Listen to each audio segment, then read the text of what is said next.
It's going to be a while.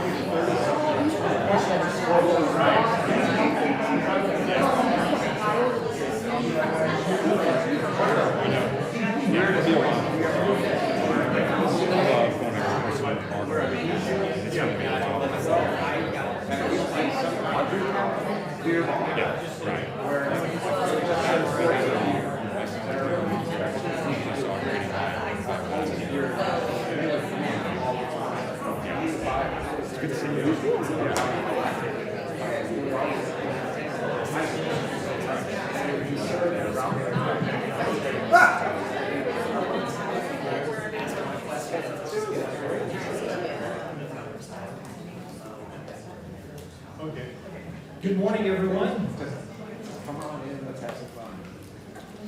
My name is Jaron Springer. I'm the CEO here at Greater Nashville REALTORS, and we appreciate you being here with us in person. We're also streaming today, so just know that on our Facebook page, there's going to be an opportunity if you want to show this to someone later or watch again. That's going to be available for you out there. We've done this housing panel. This is our fourth year, I believe, partnering with the Tennessean, and it's typically been only streamed. So this year we decided to have this in person, but also streamed.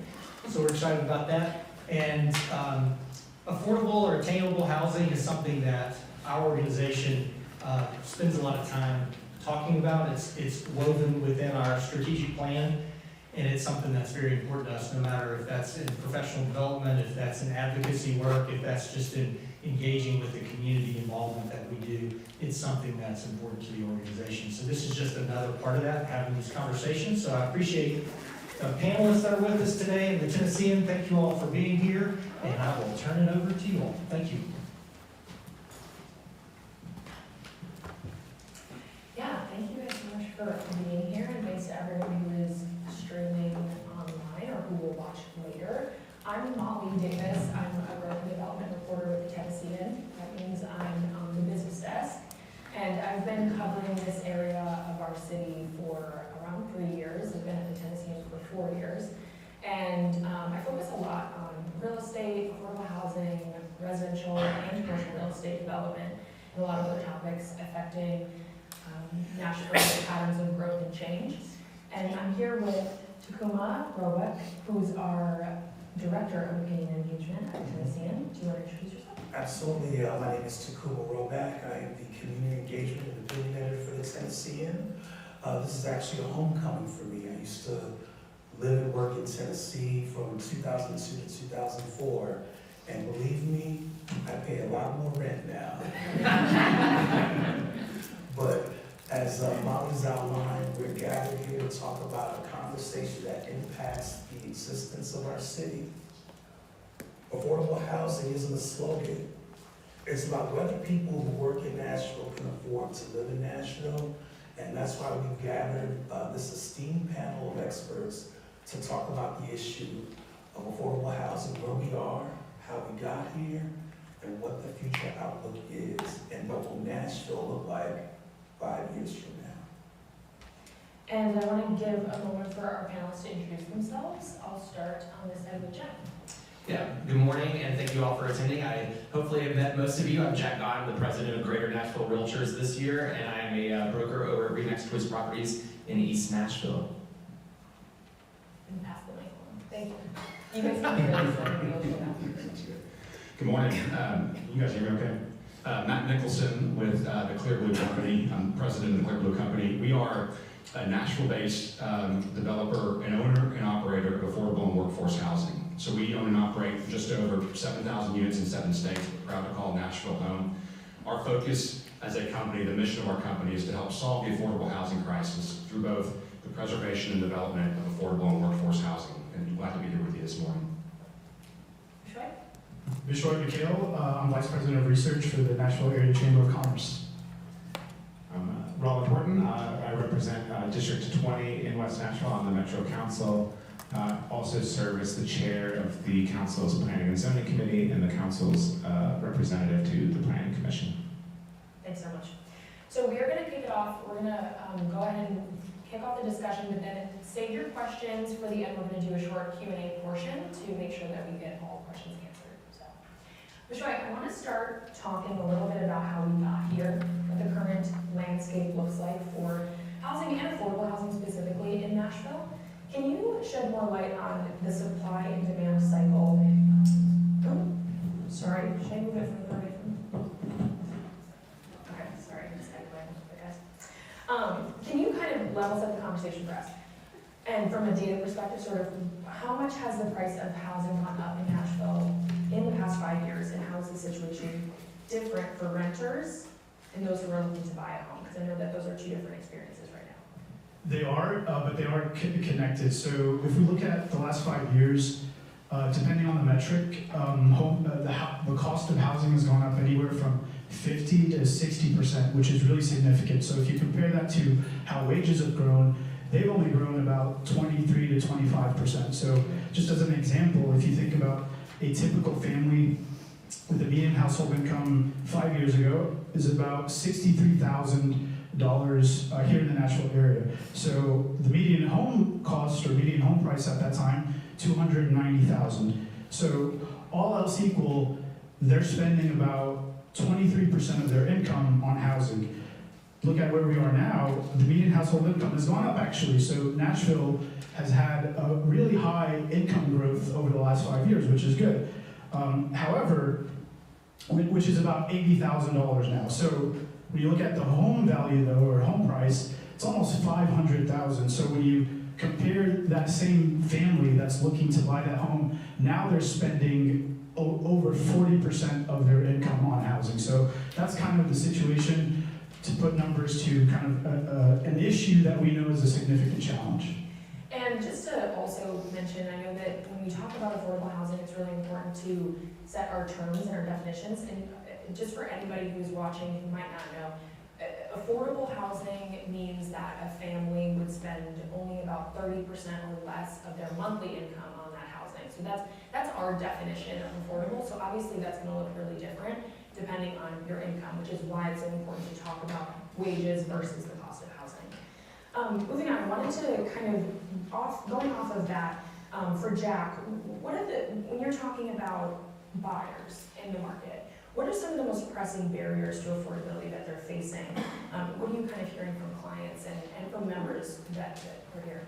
Yeah, I mean, I think the wage gap has definitely become one of the biggest issues because the monthly mortgage has grown exponentially, really, whether it be between the home prices growing up so much, but also interest rates also increasing at that same time. So when we think about your entry-level buyer or even your average consumer, what they're making in their monthly budget typically is going to not cover more than 50%, or they're going to spend at least 50% of their actual amount they're making on their mortgage payment, which is really not sustainable for a growth standpoint. So when we're looking at our market currently, we did a big building in the rental market around the COVID years, around the boom. And what that allowed is that means that there were so many apartments, so many things to go for that right now it would be really difficult to convince or have a conversation with an entry-level buyer, a first-time buyer, or even someone that just makes a median income, that they wouldn't spend more on paying for a home than they would renting something of an equivalent amount.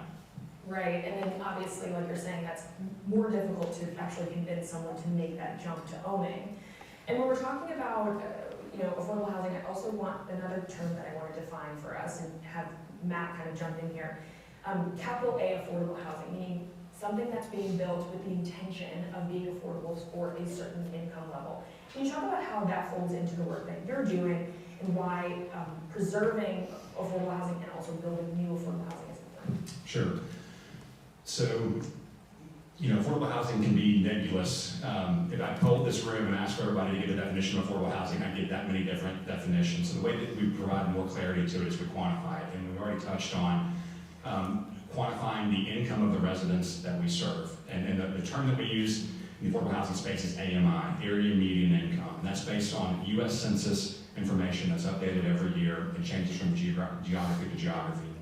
So in Middle Tennessee, when you look at the present AMI for a family of 4, I believe the latest I've seen is between 105 and 110,000 for a family of 4. Capital A affordable housing, the residents that we serve, means that their income cannot exceed 60% of AMI. So the quick math on that is, right around $65,000 income for a family of 4 is the top income to qualify for a capital A affordable development that we own and operate. Now, and then workforce housing, something that I mentioned earlier. Workforce housing, if capital A affordable is 60% or below, workforce housing takes you from 60 to 120% of AMI, which is there's a lot of need on that side of the spectrum as well. One thing that's I want to touch on, when we talk about affordable housing, one of the main things that we overcome day in and day out in the affordable housing development space is NIMBYism. People are generally okay with the idea of affordable housing until it's located near where they work or live, and then all of a sudden they tend to push back. And this is not to villainize that perspective. Oftentimes there's misperceptions on what affordable housing is. There's perceptions of crime and poverty, and there's negative perceptions on what the residents look like. And the way that we overcome that in the affordable development world is by humanizing the conversation. So people can start glazing over when you start talking about AMIs and spectrums and things like that, but when you say, okay, this is the job base of folks that are making $65,000 a year. It's nurses, it's police officers, it's teachers. All of a sudden people tend to warm up to the concept of affordable housing and it being located near them. So if you hear me say nothing else today, humanizing the conversation on affordable housing is important. And then the last part of the question was around preservation and development, and the short answer is we need both. It starts with preservation. Preservation is the way to make an immediate impact on the housing crisis that we have as a city. We absolutely need development, there's no question. You look at the statistics, 90,000 units needed over the next 10 years. There's no way that we can meet that demand without ground-up development. But best case scenario, ground-up development from conception to delivery is a 3-year process. And we just can't wait that long. So preservation, specifically in the path of development, is absolutely critical along with ground-up development. Thank you. I want to go to Roland. One of those last points that we just talked about, NIMBYism, but then also some of the misconceptions that come along with affordable housing. What's your lens as a Metro Council member and also somebody who's worked a lot on this issue? Thank you. I think Jack's right that it's important to humanize a lot of these stories, and it's something I hear about from constituents in West Nashville all the time for whom housing is an important issue. I'd like to share the stories of 2 constituents in particular. One of whom is Catherine, who's here in the room with us today. Since moving to Nashville, she has had to move 5 times in 5 years. Not because she wants to, but because her rent has gone up every year and she's had to move to find a place to stay. Is now living in the Nations, having to pay $1,300 to be a 3rd roommate, and facing the prospect of, if rent goes up again, whether there's still a place in Nashville for her to live, and whether she needs to go to a different city or move to another area. Another constituent shared his story with me. He's an individual that lived in the Charlotte Park neighborhood in my district, was working part-time but full-time hours at Walmart. After not having been scheduled for several shifts in a row, ended up not being able to pay rent and lost his apartment. He ended up homeless, living in his car, still working full-time hours at Walmart until his aunt found him and got him to move in with her, which is where I met him. And he told me something that stayed with me. He said, Nashville is a city where if you get knocked down, it makes it very difficult to get back up again. And it doesn't have to be this way. Unfortunately, these 2 people's stories is not unique. Our planning department has found that 91% of Nashville families cannot afford a typical home in the city. For Black and Hispanic families, it's over 99% of families can't afford a typical home in the city. When 91% of people can't afford a home in Nashville, it tells you that our system is broken. And that system that we have is zoning. And so we can get into some of the solutions that we have, but it's important to recognize at every stage in this conversation that we're talking about real people, and the decisions that we make as a city have consequences. Yeah, thanks for that. And I want to, anybody can feel free to weigh in on this point, but I want to talk a little bit about what happens to our city, or to Davidson County, Nashville proper, if people can't afford to actually live in Nashville, where a lot of the jobs are. And if they do continue to move further and further away to surrounding counties, what happens sort of from an economic development standpoint if people can no longer afford to live near to where they work? You want me to go with that first? Sure. So I think this is an important question that highlights how housing sits at the intersection of every challenge that we face as a city. If we do nothing, that's also a choice. Nashville is going to continue to change whether or not we reform our zoning code. So the question before us is, what do we want that change to look like? If we do nothing, the cost of housing will continue to skyrocket. We will continue to build $1 million single-family homes exclusively, and middle and working class families will continue to be priced out of our city. That's already happening now, with people being forced to drive further and further and further outside the city to be able to afford our homes. That forces them into brutal, punishing commutes into the city for work, to the extent that our city is now ranked as the worst commute in America. At the same time, this accelerating urban sprawl outside the city is destroying some of the most beautiful parts of Nashville and Davidson County, to the extent Tennessee now ranks 3rd in the country for the destruction of farmland and woodlands due to suburban sprawl. At the same time, this is putting enormous strains on our infrastructure, our current development pattern. The tax revenue that would generate per acre for a single-family home is insufficient to compensate even for the maintenance of the infrastructure that supports it, let alone its proportionate share of things like police and fire and schools and other city services like that. So what is Nashville going to look like if we don't change? We're going to continue to lose farmland. Our middle and working class families will be priced out of the city. We will continue to experience more and more gridlock and traffic, and our public finances will continue to be strained as we prioritize this unsustainable development pattern. He's right on all those things. Yeah, I also would talk just from a type of the talent attraction. Nashville a few years ago was the it city for all these big companies and places to move here because they thought it was a great quality of life. Well, that quality of life is quickly changing, and so what we're seeing is, and if you follow along on the data, like this past year, the average, we had a decline in homeownership under 35, right? So we're seeing more and more young people move out of the city instead of moving into the city because they no longer see it as an affordable place to live. If we have companies thinking of moving here that would help with the economic development, that can invest in the infrastructure and things like that, then we have to make it attainable for the talent that they're looking for to be here. So a large part of that is making sure that we are, and some of it goes back to also, with all of the negative ideas and realities as it relates to affordable housing, it also plays on the image of Nashville as a whole. So just recently, I think it was in the MBJ, we saw the amount of pausing happening on major developments in and around the city. They're not doing that because they want to. They're doing that because they no longer see it as probably a viable source of revenue. And the reason they see that is because people are moving out instead of in. Now, we hear all the stats about people moving into the city, but we don't really know how long they're staying and how long they're moving out. And so we always want to pay attention to just both the immigration and the immigration out of the city as well. Go ahead. I'll also add, Nashville has a brand and an identity of being Music City. It's got a flavor to it, and the two industries that give it that identity are hospitality and the music industry.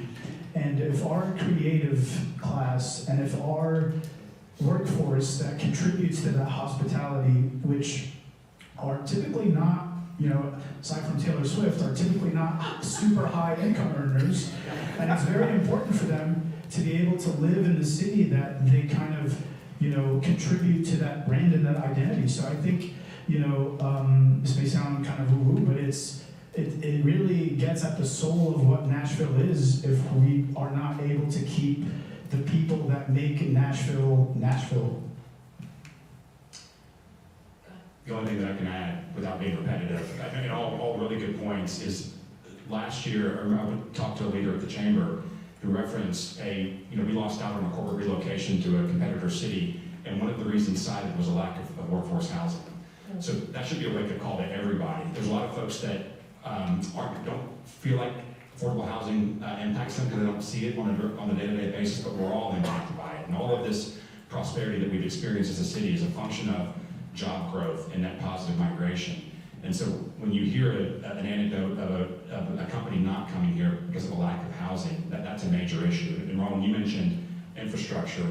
I would argue we need to view housing as infrastructure, and be more intentional around the investments that we're making in it to support our continued growth as a city. Absolutely. All great points made. But another question we're gonna ask and go into in this portion of the discussion is how we got here.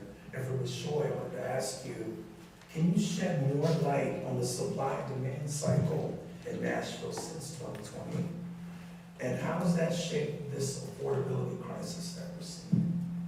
So I'm gonna go back a little bit further. So let's go back to a long time ago, 1990.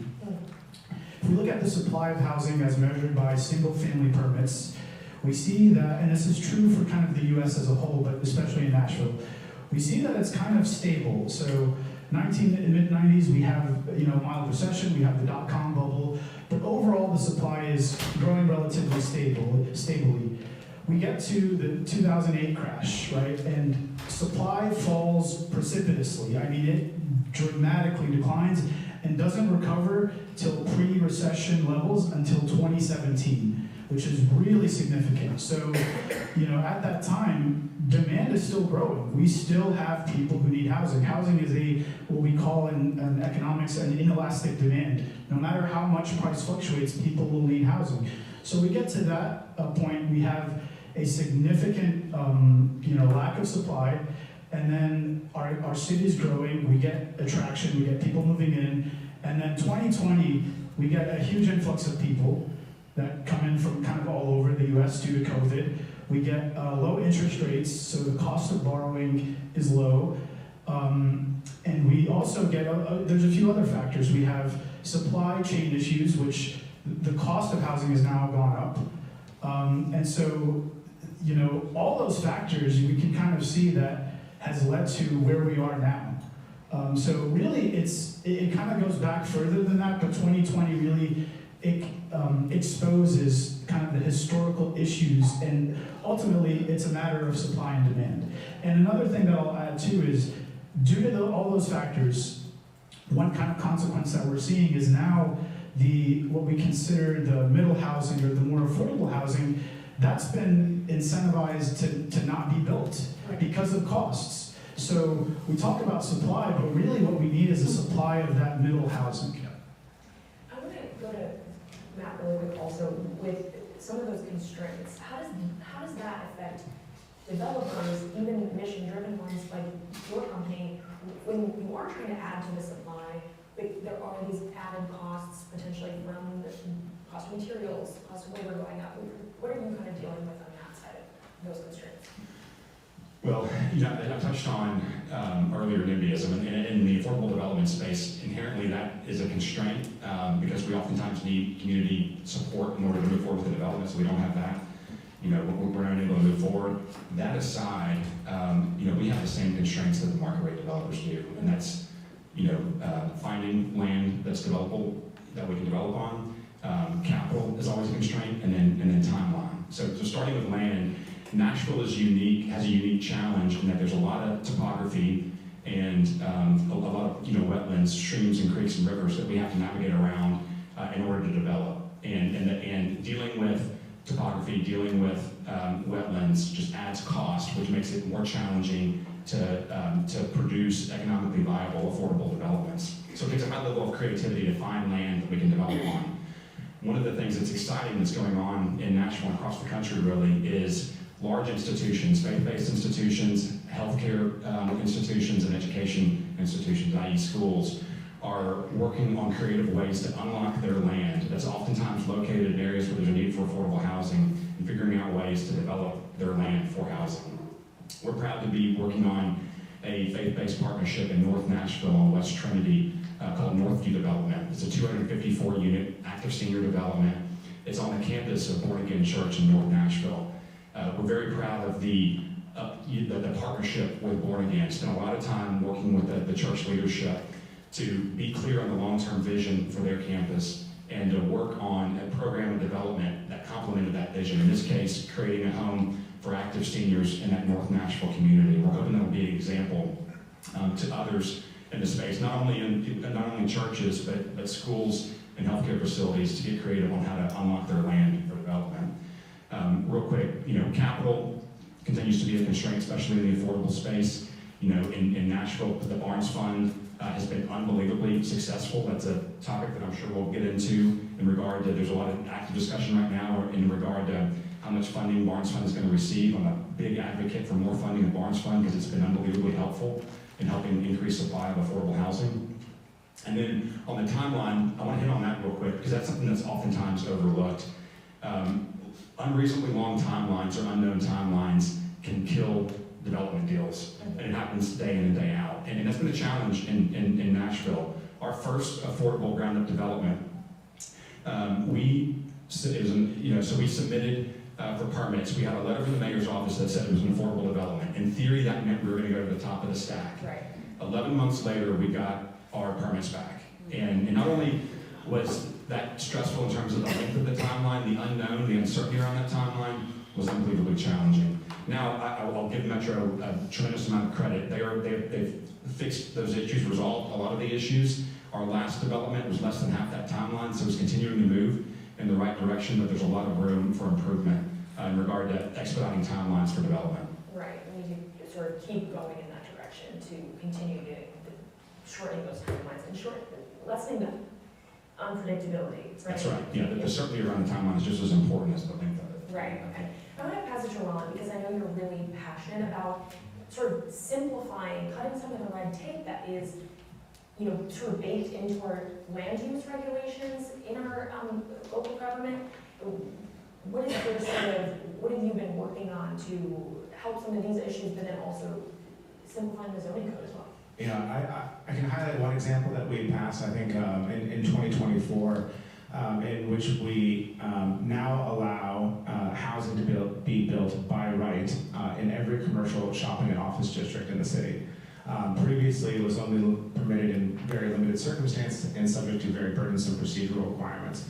But now, anywhere in the city where you have a commercial zoning, you can now build housing as well. That creates greater certainty for home builders as well as avoids the need for them to go through a very complicated and time-consuming rezoning process. I spoke with a number of home builders previously who had talked about, under the old rules, having to go through a year-long plus rezoning process before they could even get to the substantive parts of building homes. By allowing this by right, we cut that time down to zero. They no longer have to go through a rezoning process to build housing in commercial districts. I was talking with some of the people here before about where do we go forward on trying to streamline and move these forward, and I think one important thing we need to consider is institutional reform. If the purpose of a system is what it does, the purpose of our system currently is to delay, deny, and to block necessary housing development. He mentioned NIMBYism earlier, the not in my backyard. These are people that are scared of neighborhood change or don't want certain types of housing to be blocked. I think we need to recognize that those people are a very small minority in Nashville, even if they exercise outside influences on our process. There's a poll by Vanderbilt University that found over 50%, 55% of Nashvillians favor building multifamily housing everywhere in order to address our housing shortage and to rejuvenate neighborhoods. That's not context-sensitive multifamily housing, that's not housing on corridors, that's not housing around transit, that's multifamily housing everywhere. And so when we have these small proposals in different council districts to add housing, who shows up though? It's not the 55% of people that support building multifamily housing everywhere. It's a very vocal minority who can afford to show up at 4 o'clock on a Thursday at a planning commission meeting. And so these institutions, which are supposed to be participatory, are resulting in a very undemocratic system in which a small minority exercises outside control over our system. So we need to consider procedural reform to streamline our process and deliver on what the large majority of Nashvillians actually think. I want to stay with you, Ron, for just a second, because I want to segue right into some of the solutions that are already being put forth and more that we could expect to see. Because I want you to talk a little bit about what you did with the nation's neighborhood plan. What were some of the things that the community also gained with that new plan that was comprehensive and sort of showed a little bit more planning and then also allowing different types of housing? Yeah, so the nation's neighborhood plan was something that we worked on for over 2 years in our neighborhood in the nations to deliver on a lot of our priorities. Priorities like more walkability, greater support for neighborhood businesses, greater tree coverage, different housing options for our residents, and more. And so what we did was allow more housing types in the nations in all of our residential areas, things like townhomes, duplex or quadplexes, daddies, and things like that, while allowing our former industrial areas to be rezoned into mixed-use extensions of the neighborhood rather than doubling down on chemical plants and refineries in the neighborhood. What this did is a lot of things. First, the cost of housing in the nations had skyrocketed, with single-family home prices regularly approaching almost $1 million. And if you can afford $1 million home, that's great, but it doesn't need to be the only option in our neighborhood. And so by allowing these more historical types of housing that we used to build in the city in places like Belmont and different parts of East Nashville, quadplexes, townhomes, and things like that, we allowed these different housing types that can allow residents to move in the neighborhood at different price points as well as different stages of their life. Not everybody wants or needs a single family home. If you're a young couple just starting out together, a quadplex might do just fine with you. At the same time, allowing these different housing types doesn't just benefit the people that get to move into them, it benefits all of us. That additional density that we welcome to the neighborhood, that allows us to support our current neighborhood businesses that are currently struggling to exist and encourage new ones to get there, to open there. It allows us to be prioritized for greater investment in public infrastructure like sidewalks and things like that. And the urban design overlay that accompanied it also delivers on a lot of our priorities. We tripled the tree planting requirement, if anyone's familiar with the nations. We don't have very many trees, that's why we didn't lose power at the ice storm. We have horrible flooding issues, because previously we used to cover, when new homes came, we covered the entire lot with concrete, which was contributing to our flooding problem. So I think an important point from that is that when we legalize these different housing types that we have now in the nations, it doesn't just benefit the people that get to move into those, it benefits all of us. So I think it's this broader sense of self-interest that recognizes that all of us have a stake in the success of our community. And I want to go to Jack because we're talking a lot about this missing middle, different types of housing that's neither a multifamily apartment building nor a single family home. When you're talking to clients and other people in the community, how are they responding to this potential that there could be more townhouses available, more condos available, different types of housing as options? Yeah, I mean, I think my fellow panelists are right about NIMBYism, but I also think there is an important conversation that we need to recognize that the fear is real with a lot of people that are born and raised in Nashville, whether they're in neighborhoods that are clearly destined for more development or those that, they don't want it at all. Because at the end of the day, it's that resistance that creates a lot of the issues that we have in planning, that we have in zoning, all those things that happen. So overlooking the conversation about making sure we maintain some of that fabric of those communities, we have to make sure that we're making intentional smart growth overall, while also recognizing the real need for density and the real need for development. You're right, middle housing for the past few years has been kind of an underserved portion of our development phase because it just didn't make sense from a revenue generator for the builders, the developers, things like that. When land costs got to be so expensive, especially in some of the more urban sprawl areas, it made it where building, one home or two smaller homes or even a quadplex wouldn't generate what they wanted from a, ROI. So instead, they would either just skip it or they would decide to build a multi-million-dollar home that we keep discussing. And so in order to do that, we have to have these zoning changes that allow for more opportunity, more density on certain types of development in order to open up that middle housing that allows for kind of that bridge gap. Because right now what we have is no upward mobility in our city right now, right? We have, you're asking people to make lateral moves as we currently stand. No one really goes into buying a home, hopefully that they can move laterally, right? They're either moving up because they started to make more, they have a bigger family, all of those things. But if all of a sudden I say, hey, you're gonna get the same exact house, but you're gonna spend double the amount on it, why would I ever leave the house I'm in? But that house we need, right? We need that new source of existing, infrastructure. As he said, with preservation, if it's all just stuck, which is a lot of what's happening right now in our middle housing, it's just stuck where it is, we have to make some changes, some incentivizing in order to allow for that middle housing to open up. So that could be taking different pressures off, like shortening the permitting time or Correct. changing so that you don't have to do a rezoning as a developer. Correct. And then there are other things too, obviously with the sort of capital A affordable housing, the things that are restricted by income level, there are other incentives that are involved with that, right? So we look at things like the low-income housing tax credit program or Metro's payment in lieu of taxes program. And so why are those types of things important to make the deals pencil for developers, especially mission-driven developers? And what more is needed, do you think? Affordable housing is hard. That's my quote for the day. Kidding aside, it is unbelievably challenging. And we talk a lot about the more tools that we have in the toolkit, the more we are able to get creative to make the capital stack work so that we can preserve rents at an affordable price point and still have a development that's economically viable.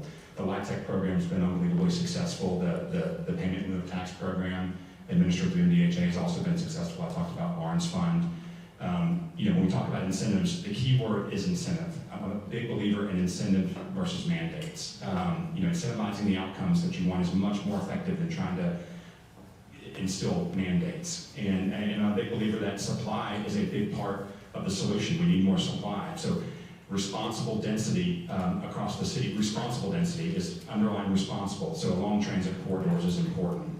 We talk about expediting timelines. The by right zoning is huge in terms of expediting timelines.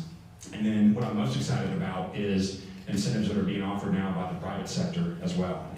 Amazon Housing Equity Program has been unbelievably successful in Nashville. They rolled that program out 3 or 4 years ago in the 3 major markets where they have headquarter locations, Seattle, DC, and in Nashville. They've been a part of 2 of our projects, and we have a 3rd project that we're working with them on. And all 3 of those projects would not be viable were it not for Amazon. And so not only am I excited about Amazon continuing to invest in Nashville, they are setting the example for other large companies. You talk about Oracle coming and making a big investment in Nashville. I'm hoping that they will follow suit, as well as other large employers who have a direct need for their workforce to have housing and are near their corporate locations. I'm excited about more investments and incentives coming from the private sector as well. I've heard the Amazon Housing Equity Fund a lot, and I think, I've talked about it in relationship to your company, and it really, like you said, has made a difference in sort of making that entire capital stack work out in the end, and especially the Northview Housing Project, which is a really specific deal, right? And maybe wouldn't go through under other circumstances. That's right. And so if you could just, you have the mic, take the floor right now, what would your call be to private sector partners who might want to look for a way to get on board like Amazon has done? Well, I think to follow their lead. I mean, because here's it's low interest that Amazon is providing. So it is a real need for the capital stack. And listen, they are getting a return on their capital. So this is not a contribution or a grant. They are getting a return on their capital. So there are solutions out there that are win-win for the private sector and to help incentivize affordable housing. Right, they're getting that return on their capital and then they're able to continue to deploy it, right? That's exactly right. Why is that more effective in some cases than just a cap grant? Because it's an evergreen vehicle. It can continue to be recycled. And again, that it's really, there's other markets. Listen, Microsoft is doing this in Seattle. There's other groups that are following suit with what Amazon's doing. We're excited about more of that private investment coming to Nashville. Awesome, thanks. And then I want to now move to sort of what we're looking at for the future. A lot of these things that we've spoken about are already in play, but there's more to come. And first, I actually want to go to Bishoy because we can talk a little bit about, Metro's planning department has said, they studied this and they said that we need 90,000 housing units over the next 10 years to keep up. And what are we looking at when it comes to that pace that's needed? And is there a gap in between what we're building, what we're on pace to do, and what's needed? You're asking me to predict the future? Yes. Well, as an economist, I'm not very good at that. So, but what I'll say is, in terms of supply, I think as a community, as a region, we're doing our best given our constraints. I think if you look at kind of the trajectory of supply given the demand, which I'll get to, I think we're doing an okay job. Now, obviously, as we've heard, there's opportunities for improvement in terms of the environment for that supply, but I think that's kind of a sign of we're doing our best. In terms of demand, despite these challenges, people are still continuing to move to Nashville. Nashville is still growing. As of most recent data, I think we're adding 70 people a day to the region. So that's not just Davidson County, but kind of the Middle Tennessee area. So demand is something that we can't really control.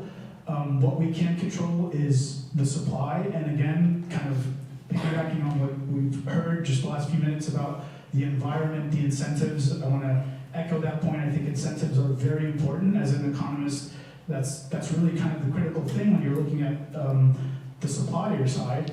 So that's kind of what I would say is keeping an eye on the demand and making sure that we provide an environment that can increase the supply as much as possible to keep up with that demand. Because that demand is still there. And demand from all different parts, all different levels of income earners as well. We know that high income earners are moving into Nashville as well. And I want to talk a little bit with Jack about why it matters to continue building housing or continue the availability of housing at all income types because of what we've seen with this locked in situation, right? These golden handcuffs, so to speak. Yeah, if you ever actually evaluate real estate and how, as we talked about earlier about upward mobility, you have to create inventory at all levels in order to open up that already existing inventory. So if you only build to a specific income level, whether it be luxury or whatever, it just locks up all the other already existing inventory, right? So if you have millionaires moving from California, which everyone loves to blame everything on, right? If we only have certain luxury that they could spend a lot more on, they're just gonna buy up already the existing inventory at a lot faster rate, thus creating it harder for those that are ready to make that upward mobility to make that move. So you've really got to make sure that you have to still be building for that every aspect of our income levels, because ultimately, if we underserve any portion of it, it locks up all around it, and therefore it creates again where we have no way for that upward mobility for all the different income groups to actually manage moving in and out of the city. So while we think about densification, the things that we need is land a lot of the time. So the last thing we want to be doing is just building where it's just one luxury build on a 4-acre lot on Grady White Pike, right? But if that's the only thing that person who has that millions of dollars sees as a viable, asset, that's what they're going to buy up, and then therefore it's tied up for years to come. So we've got to make sure that we're really thinking about it from all aspects, building high densification where we can, but also still making sure that we're cognizant of the type of people moving into the city, so that way they're not tying up already existing inventory that we need for probably people that are already living here in Nashville. Right, and because we do want to keep top of mind folks who have lived in Nashville for a long time, who have been here, who are bought in already, right? And it deserves to be said, gentrification has become a huge issue in many neighborhoods because of some of these pressures that we're talking about. And on that note, I wanted to pass it to Roland, because I want to ask you, if we don't act meaningfully now or continue the actions that we've put in place, what does that mean for sort of opportunity for people who gets to live here in Nashville 5 years from now and beyond? Yeah, I think it's a little bit of what we touched on earlier, that we're seeing it currently, is that we're continuing to price middle and working class families outside of our city. When young people graduate from our schools, they can't afford to live in Nashville. They will go to more affordable markets to start their own families, pursue their own dreams, and move on their own careers and families. We will lose the artistic class who has made our city what it is, which draws so many people here. So we'll just continue to double down on all of these problems that we've continued to face and are facing now. One thing I always like to add when it comes to what he's talking about is it takes everyone in this city and also in our real estate community on the educational front to making sure that we're educating our everyone around us on this important issue, but also about the different neighborhoods, the different opportunities that live out there. Because what happens is we have stereotypical, reputational ideas that are prohibiting growth and smart growth in a lot of areas due to a lack of education on what's actually available out in our city. It shouldn't be that we only hear about 3 or 4 neighborhoods inside Nashville as like the hot neighborhoods. If we have 70 people moving in every single day, every single neighborhood in Nashville should be a hot neighborhood. And that takes making sure that our buying public and then also our general consensus is that every neighborhood is a viable neighborhood inside the city. Yeah, and I will just add one more thing on top of that. I think we've identified the scale of the crisis here, and we've talked about what the solutions are and how to get there. I think one thing that's necessary is that if we're going to close this gap, we're going to have a lot of very difficult conversations as a city. And those conversations aren't just in City Hall, at the Metro Council, at the Planning Commission, and the Mayor's Office. So they're going to have to happen within our neighborhoods. When there's a new affordable housing proposal that's proposed in Inglewood or South Nashville or anywhere else, we need to make sure that the only people in that conversation are not just the ones for whom the current system works just fine. So if you support these programs, my ask to those of you in this room and watching online is reach out to your Metro Council member. Let them know that you support more housing for more Nashvillians at different price points, different income levels, different stages of life. Show up to the neighborhood meeting and make your opinion known. Go to the Planning Commission and speak out. There's no scenario in which we make meaningful process on this unless we can get people like those of us in this room off the sidelines and advocating for more housing. I want to go just a little bit deeper on this topic before we move to audience Q&A, because one thing that I've seen in my reporting is also a layer of race and equity in this conversation, right? And we're talking about neighborhoods, potentially South Nashville or North Nashville, where you're working on an affordable housing project. And there are areas that are seeing more rapid gentrification and also displacement of people who are non-white, people of color. So can y'all weigh in on that side? Why do we keep that top of mind? Because Nashville is a diverse city. Yeah, I think that is a very important point. I mean, as I said at the outpoint, this housing crisis affects everyone. 91% of Nashvillians cannot afford a typical home, but for Black and Hispanic families, it's over 99% can't afford a typical home in Nashville. And when we look at the neighborhoods that accommodate growth currently, it's not the very wealthy neighborhoods. It's not Silver Park. It's not Hillwood. It's not Belmead. And by walling off enormous parts of our city to any form of growth or change, we have hypercharged growth and change in our low-income neighborhoods, whether that's in North Nashville or South Nashville. And so it is not fair of us as a city to only focus on these predominantly Black and Hispanic neighborhoods as the only place that can accommodate growth. So we need to have difficult conversations across the entire city and all of our neighborhoods, and making sure that this is an effort that all of us are taking on, and not just leaving it to the most vulnerable among us to bear the cost of it. Does anyone else want to weigh in before we go to audience Q&A? I'll just say, I think, we can blame it on development and things like that too, and I think also we've touched on it a million times, but we have to make some adjustments in the income of our Nashville residents, especially in the hospitality, entertainment, and our service sectors. There's just too much burden on them on a daily basis, and then you add in traffic and things, as Roland pointed out, and if you're having to move further out of the city, now you have the added bonus of gas prices, car payments, all of those things that play a huge factor in it. Also, in a lot of our underserved communities, we have a lot of accessibility issues, ADA issues. With not investing in every aspect of how our housing sector works, which includes transportation, we're going to end up isolating a lot of the typical Nashvilleian that we need in order as the backbone to actually succeed as a city with all the growth that we're having. Thanks.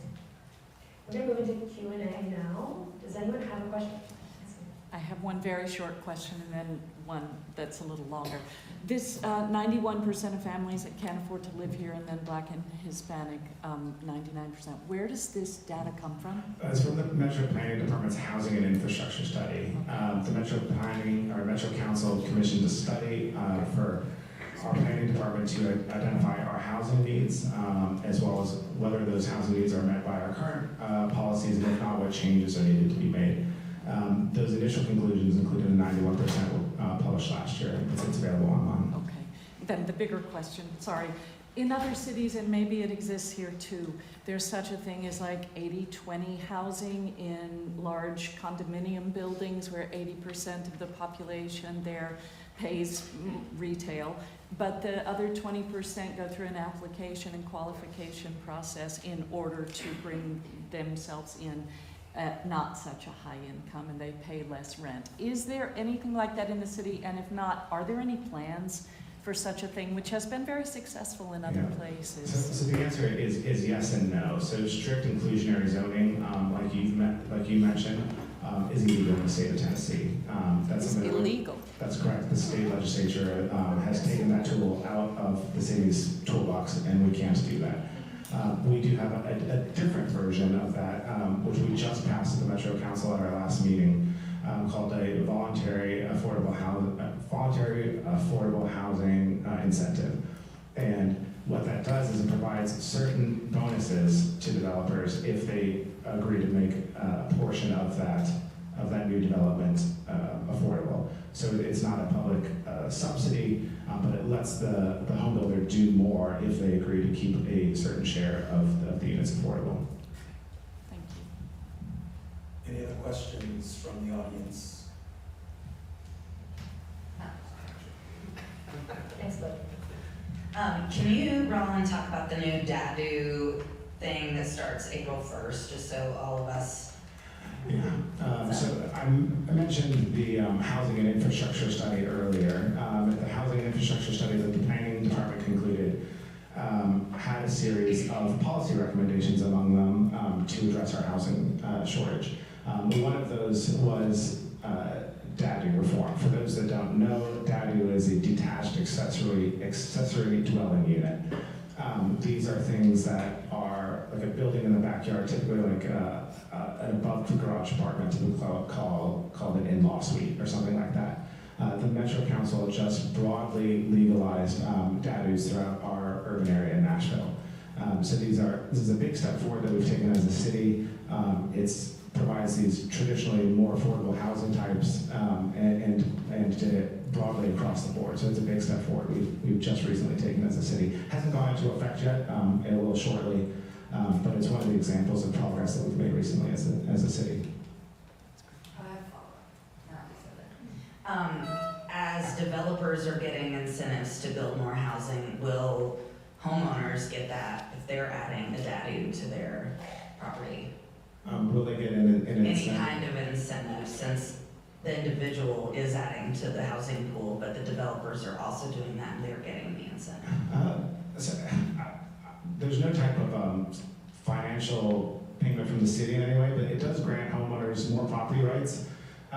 It's something that we legalized in the Nations before we did it in a broader area of the city by allowing a DADU. It lets a lot of people stay in their home that might not have been able to otherwise. The Nations, for example, is very good at attracting young families or a young couple. They'll get married, they'll have maybe one kid, but when they have the second kid or the kid grows up, they have to go put someplace else because the homes that we have in the Nations are just not big enough to accommodate a family-sized household. But this above garage apartment, this lets people stay in their homes as they grow their family. They can turn it into a home office or something like that, or additional bedroom for a kid, or an aging parent or something like that. At the same time, they can also rent that DADU out to somebody else. And so somebody that might be struggling to meet their mortgage payment or something like that now has this additional revenue stream that can help them stay in a house they might not be able to afford otherwise. Or for that matter, to build more wealth during the time that they own that current home, right? So if you're able to offset a lot of your mortgage, makes it a lot easier to then save up for maybe hopefully make those upward mobility moves that we referred to. So I would love to see incentives for it though. Yeah. Kind of following up on the DADU questions, DADU, whichever it is, or ADU. I think it's a great expansion as far as other cities have experienced. They've been able to increase their density or increase their housing supply significantly through DADUs. And so I think it's fantastic, and it's great that broad areas now are much more available for it. Part of the challenge is just it's they're not cheap. And so, there are a lot of homeowners who are gonna be challenged as to how they finance it. Yeah. And whether their home will appraise, if they want to do a refi, because it doesn't necessarily, just because you have that square footage, doesn't increase your value by 200 grand. So it'd be great if there's opportunities to create special financing that would kind of move beyond what the market might demand, as far as when I say market, as far as lenders, institutional lenders might demand. That's one thing. Second thing is, at least during Mayor Berry's, when she was in office, she had a program within her office where, as a landlord, you could have an apartment that you kind of declare as affordable, and you charge at an affordable rate, but then you receive a reimbursement from the city that essentially covers the gap between the market and the actual cost. Not the actual cost, but the affordable. Does that program still exist? But not that I'm familiar with. While we're on the topic of DAUs, I know that Councilmember Johnson had a bill to allow for an exclusionary overlay to exclude districts from DAUs, which obviously I think we would see like Sylvan Park areas implement that. Was her piece of legislation? Where is that? Is she withdrawing it? What's going on with that? To a brief background here, we just passed this expansion of DAU rights to the city, has not gone into effect yet. One of my colleagues on the council introduced legislation which would give council members the ability to exclude DAUs from all or part of their district. She called it an exclusionary overlay, which is what it was in practice and effect. It would exclude people who might not be able to otherwise afford to live in the neighborhood. It was introduced into council. It was presented to the Metro Planning Commission where I sit. It was poorly received at the Planning Commission. This is a very, from my perspective, this is a important and beneficial but small step that we've just taken as a city. It hasn't even gone into effect yet. We shouldn't already be walking it back and limiting it. So it was poorly received at its first vote or consideration at the Planning Commission. It's due to be considered Thursday, is that tomorrow, at our meeting tomorrow. I understand the council member fortunately has indicated an intent to withdraw the legislation, and I hope that's the case. Is there anything, can we email planning commission? You can email planning commissioners at nashville.gov to voice your opinion on the legislation if you'd like to. All right, we got time for one more question. Rollin, if you can simplify this so I can see it in my mind and I can explain it to people. When we say our zoning only works for tall high-rises and $1 million plus homes, why is that? Give me the reason why so that I can explain it in very simple terms to people. So the zoning code, probably should have started with this, is what says what you can build and operate on any given piece of property in Nashville. And there's different zoning districts, each of which say what you can build in each one. And our zoning code is almost exclusively single or two-family homes, or it allows high intensity density. Almost entirely missing from our city is any type of option in between. Okay. Nice and simple. Can we have a round of applause for our panelists?